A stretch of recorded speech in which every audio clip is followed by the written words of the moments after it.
Survival Masters 333 again with another Zippo tricks video.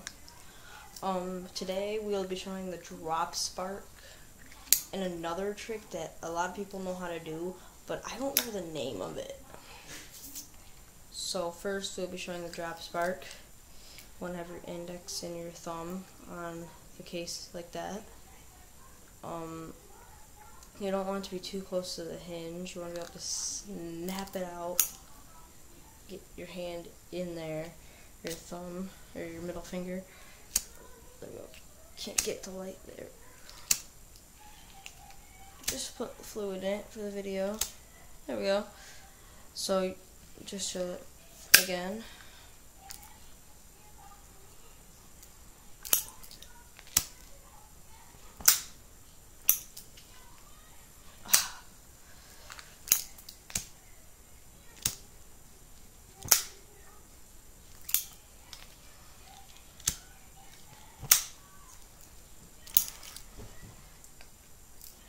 Try to light that with my pinky.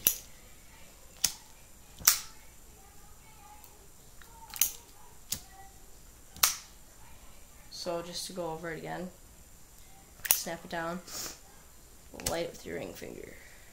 It works better when you light it with your ring finger, because when you try to do it with your middle finger, you're sort of covering it and it doesn't really like the light. So here's the other trick. I might drop it and look like an idiot a couple times, but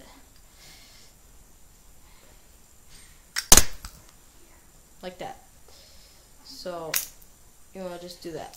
So the way you do it is you put your two bottom fingers there, and then you take your thumb and you slide it down to those fingers, and then somehow it snaps it open.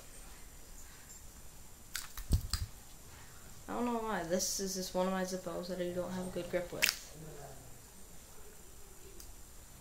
Don't want to drop it anymore, so there we go.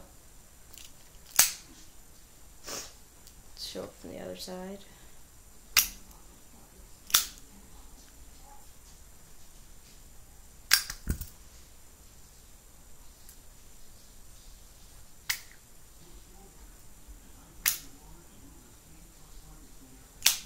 That's a really simple trick. I don't know why I'm messing up, but yeah, that one I don't know what it's called. It's my problem. Can't do it right now. It's just weird, but that's just another trick I know. You guys should be able to do it. By the way, I described it. Yeah, so those are the tricks for today. Comment, rate, and subscribe to Survival Masters 233. Thank you.